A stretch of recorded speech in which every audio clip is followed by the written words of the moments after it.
So I was asked for an update, a part 2, an adjustment on the Urbanmech. Fritz, we've been looking at clan stuff. We've been exploring other mechs. We were looking at the best mechs, god machines, the worst mechs.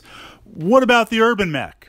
Yes, it probably falls into some machines that are not very good, but we've got a lot riding on a lot of incoming miniatures, and we've got to make the most out of it. I'm always willing. I'm always ready to revisit the Urbanmech. I love this mech. I love the narrative. Even before the internet created the mythology of this mech, it just looks pretty cool. I love City Fight. I love City Tech. It looks urban, and it's not a lot of battle value for what you get. And in exploring that role, I think there's a lot of opportunities for fun. So if you can get beyond, and I'm not saying that we all play this way, but if you can get beyond the fact that you're going to take something different, you're going to take something non-optimized, you're going to take something quirky. You don't have to have the best auto-win, most efficient, ruthless mechs. And if you're willing to embrace that and have a little fun, I think it has a great place in your collection. And I think it's going to build a lot of interesting and fun experiences and memories. So let's kind of jump in. And then, as always, I'm going to turn it over to you guys for the comments and insights on the Urbanmech in your urban battlefield.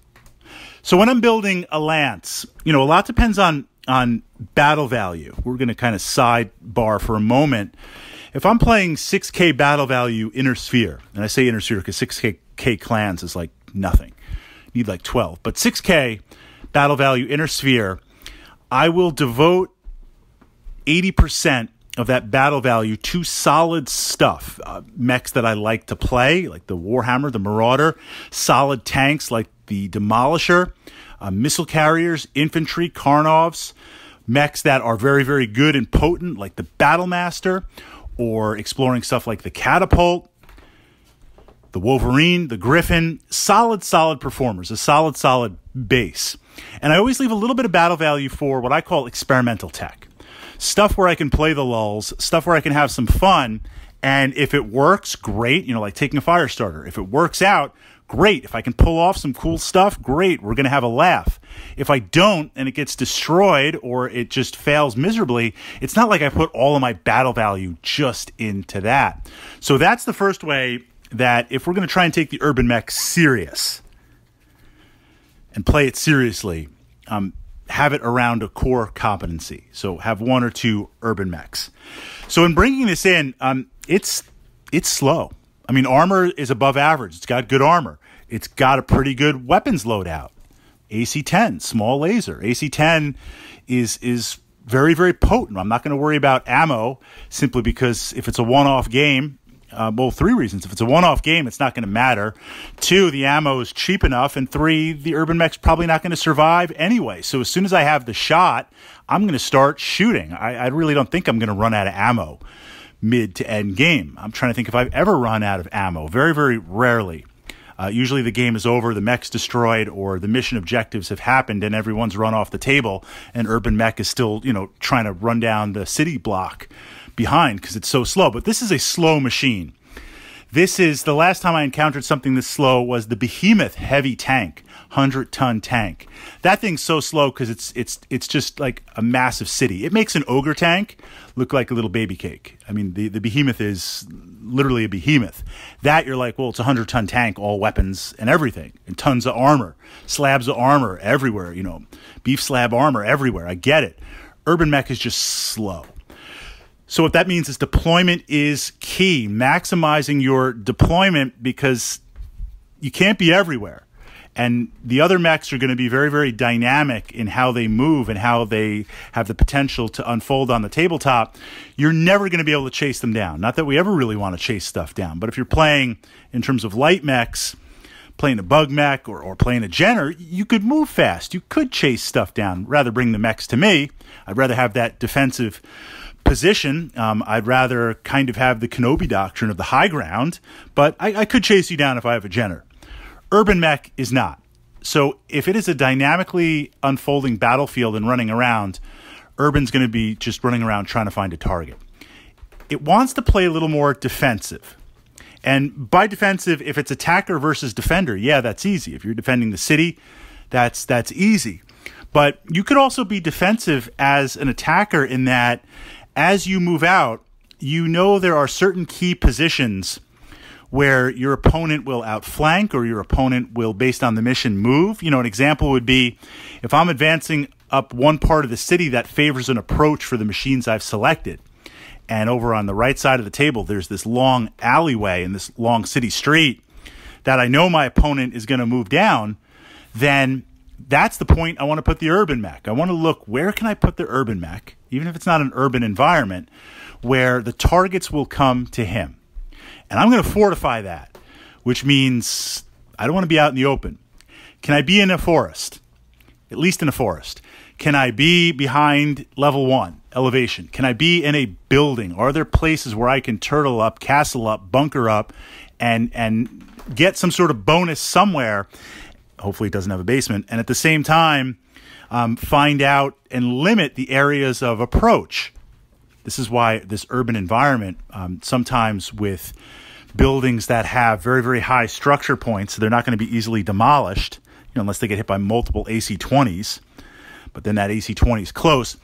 2 buildings on the left and the right that are very, very well fortified. Irby in the center, so he's protected from the left and the right, and he's got this clear, literally line of fire. So positioning is key for the Urbanmech. It's really not going to move or redeploy. If it is moving and redeploying, the movement's more like you've been plinking away with the Urbanmech for a number of turns. You've caught someone's attention and they're pissed. And something like, an awesome at long range. An awesome mech at long range, turning to face your Urbanmech, it's going to lay down the smack with those 3 PPCs. Pushing the heat, laying down those trifecta of PPCs could take you out. So what we see with the Urbanmech at that point, using your movement to kind of back out and get out of line of sight of a building. So that's its movement. And in that term of repositioning, getting out of the line of sight, getting off the angle of attack, it has more than enough speed. So you get yourself into position, you got that AC-10, and you're going to shoot at anything that you possibly can. Anything that comes into range, you're going to take that shot. Before you do the calculations, you're like, I need 12s to hit. You're going to take that shot. You're just going to, as fast as you can pull that trigger, press that button, guide that stick, whatever it is, you're going to do that. Target priority. Because here's the thing with the Urbanmech. You've got one shot. You've got good range. You've got 10 damage. But and we're looking stock. We're not talking about like AC-20 variants and things like that, the 60 version. But the perspective of you don't have the redundancy. You don't have 2 weapons to fire. You don't have 2 missile packs or 2 autocannons. Not like a Jaeger-mech that's just going to throw out some DACA. Or even to a lesser extent a Blackjack, even though it's AC-2s. The fact is you have redundancy. You have one shot. So in that case, target priority becomes important, realizing to try to do the most game-changing damage when you can. So obviously, if an awesome is walking by and that's my only target, I'm going to take the shot. I'm going to plink away at it. And maybe I'll scratch off a couple of armor bubbles. But if a Wolverine is walking by, right, because I'm positioned in that alleyway, if a Wolverine is walking by and a tank is zooming by too, what's the target? The tank, even if the tank has more money. Because game-changing damage versus actual damage. Game-changing damage is stuff that messes up the tactica. If I can score a side hit, or even frontal armor, but if I can score that side hit and throw up some motive damage, I'm not going to do tons of armor damage if it's a heavy tank, but if I can throw up motive damage, that's game-changing tactica. If I get lucky and immobilize it, that's absolutely game-changing tactica. So being able to look... if I need 12s to hit and it's the choice between a mech and a Karnov with infantry, I'll take the shot at the Karnov if I can swat it out of the sky. So what can you change? What can you influence? That's the target priority. As you take damage, or now as things, ideally you have other complementing forces that Urbanmech is just a pain. Like, yeah, I'd like to kill him, and I'm getting real sick of these shots as you're emptying things out, emptying out the the drum and firing the magazine. But I can't peel off other units and deal with Irby because I've got other things that my opponent's throwing at me. But if if something is sent after the Urbanmech, this idea of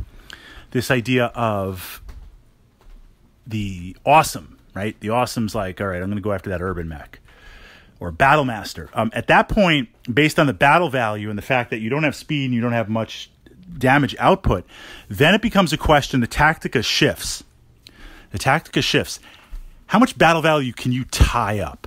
You know, offhand, it's pretty late here, so I'm fading on the number crunching.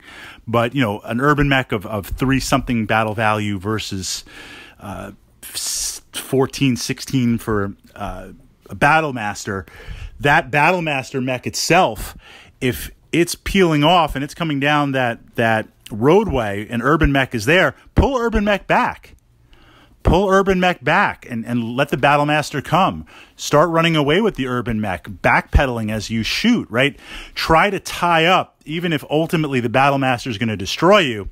If it's a question of making a last stand and the Battlemaster will scrap you in 3 to 4 turns, by running and gunning or getting cover or ducking, even if the Battlemaster then follows me and corners me and blasts me at close range and takes me out, if it could take that Battlemaster 6 turns to do it, then I've tied up all that battle value for 6 turns on an Urby. So the Urby is more tactical. Yes, start shooting right away. Start furiously mashing that button to shoot. Have that target priority. And if there is no target priority, you just take the shot at anything in range. But then realizing once and if you've attracted attention, where can you hide? Where can you extract battle value? How can you tie up the most stuff for the most turns, as opposed to absolutely just raw killing? Because raw killing, the Urbanmech is not going to have it. I mean, a Vulcan has more, and I like the Vulcan, and I like the Urbanmech. Vulcan's got more raw killing power than Urby.